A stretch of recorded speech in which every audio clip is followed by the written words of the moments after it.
नमस्कार साथीहरू, यहाँहरू सम्पूर्णलाई स्वागत छ हाम्रो युट्युब च्यानल जीएस रिपेयर मेन्टेनेन्समा। आज चाहिँ हामी थियौँ एउटा आयर कम्पनीको टप लोड 6.5 केजीको हामीसँग चाहिँ पिसिबी आएको छ। यसमा विभिन्न समस्याहरू थियो, त्यसलाई चाहिँ हामीले बनाइसकेका छौँ। साथै यसमा आउने इररहरूको बारेमा चाहिँ अब जस्तै मेनली चाहिँ यसको चाहिँ इरर आएको थियो अहिले चाहिँ हाम्रो याफे इरर आएको थियो है। त्यसलाई चाहिँ अब हामीले चाहिँ कसरी ट्याकल गर्ने भनेर चाहिँ अब भित्रबाट नि यसको समस्या थियो। मैले बोर्ड चाहिँ मैले बनाइसकेँ, बनाएर चाहिँ मैले यो राखिसकेको छु। तर पनि अब अरू इररहरू पनि आउँछ यसमा। त्यो इररहरू आयो भने चाहिँ के हेर्दा चाहिँ केहरू कुराहरू चाहिँ सल्भ गर्दा चाहिँ हाम्रो यो इरर प्रब्लम चाहिँ सल्भ हुन्छ भन्ने विषयमा चाहिँ आज कुरा गर्न गइरहेको छु।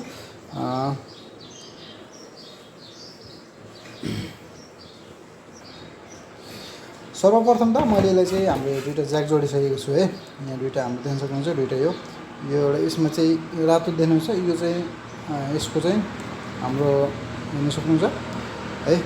यो चाहिँ हाम्रो लाइन हो, यो चाहिँ न्युट्रल हो है। यो उल्टो अलिकति उल्टो भएको छ। सँगसँगै हेर्नुहोस्, यो यहाँ बिचमा चाहिँ एउटा खाली छ है त। यो पनि न्युट्रल हो है, यो पनि न्युट्रल हो। थोरै च्यापच्याप लागिरहेछ हातमा, किनकि मैले भर्खर बनाएको हो। यो चाहिँ भित्रपट्टिको रिले हुन्छ। जब यो रिले अन भइसकेपछि बल्ल चाहिँ न्युट्रललाई चाहिँ पास गर्छ। न्युट्रल चाहिँ डाइरेक्ट पनि जाँदैन है कहिले पनि है। मोटरहरूमा कहीँ पनि जबसम्म चाहिँ यो बोर्ड अन हुँदैन, कुनै पनि लाइन न्युट्रल चाहिँ कहीँ पनि जाँदैन है त। त्यो भएको हुनाले चाहिँ यो फर्स्टमा चाहिँ हामीले चाहिँ जस्तै न्युट्रल गएको छैन बोर्डहरूमा चाहिँ, मोटरहरूमा चाहिँ न्युट्रल गएको छैन भने चाहिँ यो रिले चाहिँ राम्रोसँग काम गरेको छैन भने चाहिँ यो रिलेले चाहिँ समस्या दिने हुन्छ है। त्यसै गरी अर्को रह्यो, हेर्नुहोस् यहाँ हाम्रो के छ भन्दाखेरि यो चाहिँ ट्रान्सफर्मर हो। यसले चाहिँ के गर्छ भन्दाखेरि स्टेप डाउन ट्रान्सफर्मर हो, जुन चाहिँ यहाँबाट गइसकेको 220 भोल्टेजलाई चाहिँ के गर्छ, यसले डाउन गरेर हाम्रो चाहिँ 11 अथवा 12 भोल्टमा चाहिँ हामीले झारेर त्यसपछि 12 भोल्टबाट फेरि के हुन्छ डिसी सप्लाई बनेर बल्ल चाहिँ यसबाट रेक्टिफाई भएर चाहिँ यो रिले 12 भोल्टको रिले चलेर बल्ल के जाने हो हाम्रो न्युट्रल चाहिँ उता जाने है त। यसको मेन समस्या चाहिँ हेरौँ, अरू चाहिँ म डिस्कस गर्दै गर्छु है त। हेरौँ मेन समस्या यसको चाहिँ मैले चाहिँ दुईवटा प्लगइन चाहिँ मैले जोड्न लागेको थिएँ क्या, लाइनमा जोडेँ है त।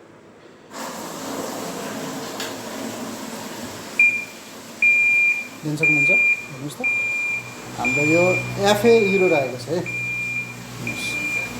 यो एफए इरर किन आउँछ, कारण के हो यसको एफए इरर आउनेको है, त्यसको विषयमा चाहिँ आज हामी चाहिँ कुराकानी गर्न गइरहेको छ है त। हेर्नुहोस् एफए इरर आइसकेको छ।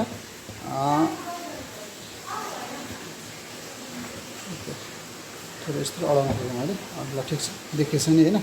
एफए इरर आइसकेको छ। अब यो एफए इरर आउनुको मेन रिजन भनेको चाहिँ हामीले हेर्न सक्नुहुन्छ, हाम्रो यो प्रेसर स्विच भनिन्छ यसलाई चाहिँ है। यो प्रेसर स्विच हो। मैले चाहिँ यसको यो चाहिँ पुरानो प्रेसर स्विच हो। यसको ठाउँमा चाहिँ मैले चाहिँ नयाँ प्रेसर स्विचको चाहिँ कोइल निकालेर चाहिँ, किनभने अलिकति ज्याक नमिलेको हुनाले यसको नयाँको कोइल निकालेर चाहिँ यसमै मैले भित्रबाट चाहिँ हालेर मैले बनाएको छु है त। यो प्रेसर स्विच हो। यसको कारणले के हुन्छ, मेन त फर्स्टमा चाहिँ यो प्रेसर स्विच बिग्रेको छ भने चाहिँ हाम्रो मोटर चाहिँ न पानी भर्छ न के हुन्छ है। मोटर पनि चल्दैन, वासिङ मेसिन कुनै पनि काम गर्दैन। फर्स्टमै हामीले अफ गरेँ, मैले हेर्नुहोस् त, मैले अन गरेँ, अन गर्ने बित्तिकै हाम्रो एफए इरर आइदिइगयो। अब हेर्नुहोस् है, यदि यो प्रेसर स्विच खराब छ भने यसबाट चाहिँ एफए इरर आउँछ है। दोस्रो नम्बर चाहिँ के छ भन्दाखेरि जस्तै प्रेसर स्विचको ज्याक चाहिँ कनेक्टेड राम्रोसँग कनेक्टेड छैन भने पनि यो एफए इरर आउँछ है त। र हेर्नुहोस् है त, अब यसमा मैले के गरेँ, ज्याक मैले कनेक्ट गरिदिएँ।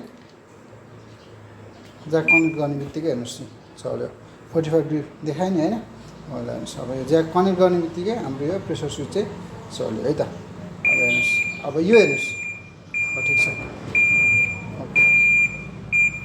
हेर्नुहोस् अब अहिले चाहिँ के छ, फर्स्टमा चाहिँ हाम्रो एफए इररको बारेमा अझै अलिकति जानकारी दिउँ। सँगसँगै कस्तो हुन्छ भन्दाखेरि, कस्तो अवस्थामा त्यस्तो एफए इरर आउँछ भने जसमा चाहिँ के हुन्छ हामीले, हाम्रो चाहिँ यहाँ भोल्ट आइरहेको हुन्छ है त। मैले ज्याक निकालेँ, मैले चाहिँ तपाईँहरूलाई चाहिँ मैले यहाँ भोल्ट्स देखाइदिन्छु। कस्तो अवस्थामा यो एफ इरर बोर्ड आउँछ भन्दाखेरि मैले चाहिँ हाम्रो इन्टरलाई चाहिँ मैले डिसी रेन्जमा चाहिँ मैले राखेँ है त। डिसी रेन्जमा राखेँ। डिसी रेन्जमा राखेर चाहिँ मैले यसलाई चाहिँ अन गरेँ हेर्नुहोस् है त। अब हाम्रो पिसिबीबाट कस्तो खराबी छ भन्दाखेरि फर्स्टमा मैले गर्दाखेरि एफ इरर आएँ। एफ इरर आइसकेपछि जहाँ चाहिँ हाम्रो वाटर लेभल सेन्सर कनेक्टेड हुन्छ त्यसमा चाहिँ हाम्रो के गर्ने भन्दा दुईवटा टर्मिनल जोडेर के गर्ने भन्दा हाम्रो डिसी भोल्टेज चेक गर्ने। हेर्नुहोस् त 2.36 हाम्रो डिसी भोल्ट चाहिँ यसबाट चाहिँ आउनु पऱ्यो। यदि 2.36 डिसी भोल्ट आएको छैन भने चाहिँ यस्तो खण्डमा चाहिँ हाम्रो के हुन्छ हाम्रो एफ इरर देखाएको हुन्छ एकदम।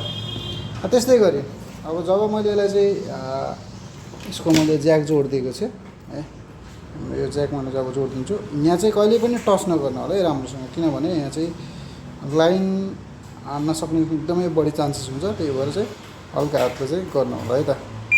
ल हेर्नुहोस् अब यो टिट गऱ्यो ओके भयो है। त्यसै गरी अब यसपछि आउँछ अर्को यो हाम्रो इटो इरर आयो हेर्नुहोस् त। इटो यो भनेको चाहिँ अहिले चाहिँ मेरो यहाँ के छ डोर छैन है। डोर लक नभएको हुनाले चाहिँ डोर लक राम्रोसँग भएको छैन भने चाहिँ हाम्रो यो इटो इरर आयो है त। त्यस्तै गरी यसमा आउँछ हाम्रो अर्को इरर आउँछ हाम्रो यसमा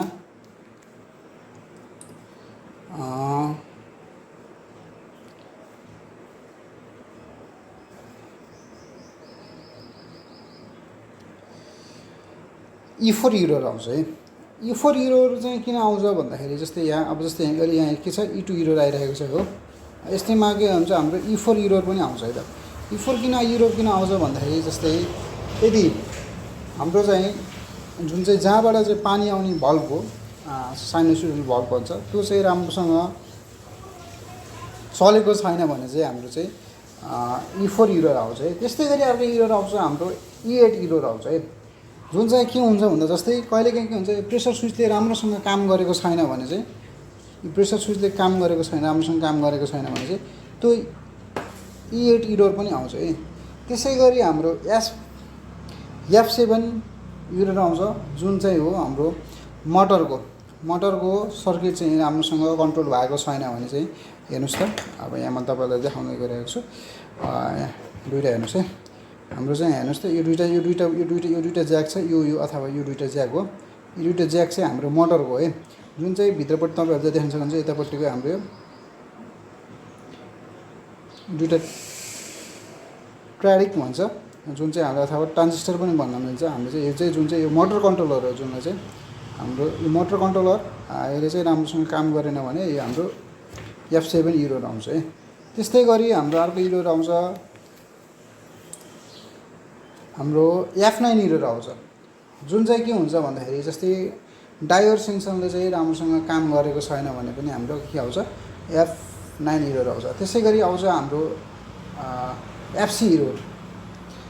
FC इरर कस्तो अब बेलामा आउँछ भन्दाखेरि किनभने जहिले चाहिँ जुन बेला चाहिँ हाम्रो ड्राइभर युनिटबाट यसबाट कुनै पनि सिग्नल गएको छैन भने यो बोर्डबाट चाहिँ कुनै पनि सिग्नल गएको छैन भने चाहिँ हाम्रो FC इरर आउँछ है। त्यसै गरी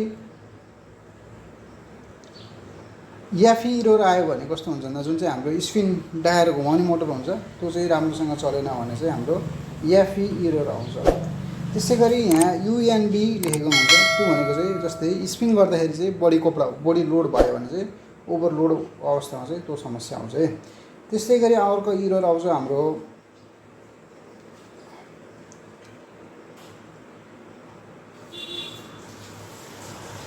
इरर 2 त देखाइसकेँ। त्यस्तै गरी आयो हाम्रो E5 इरर आउँछ। यसमा चाहिँ के यस्तो समस्या हुन्छ भन्दा जस्तै जब चाहिँ तपाईँहरूको इनलेट भल्भले चाहिँ राम्रोसँग काम गरेको छैन भने चाहिँ यस्तो समस्या चाहिँ आउँछ है त।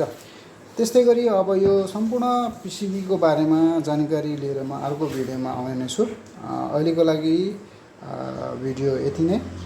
यसमा चाहिँ अब प्रोग्रामिङ गर्न चाहिँ तपाईँहरू सामान्य छ, अरू कुराहरू पनि तपाईँहरू सिक्न सक्नुहुन्छ।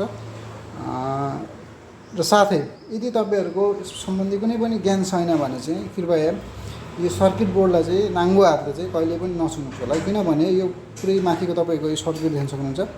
हाम्रो यसमा पनि हाम्रो के छ करेन्ट बगिरहेको हुन्छ। अहिले चाहिँ हामीले देखेको मोटर चलिरहेको बेलामा चाहिँ यसमा पनि हाम्रो के हुन्छ करेन्ट बगिरहेको हुन्छ। त्यही भएर एकदमै झड्का हान्ने सम्भावना बढी हुन्छ है त। हस् त, धन्यवाद।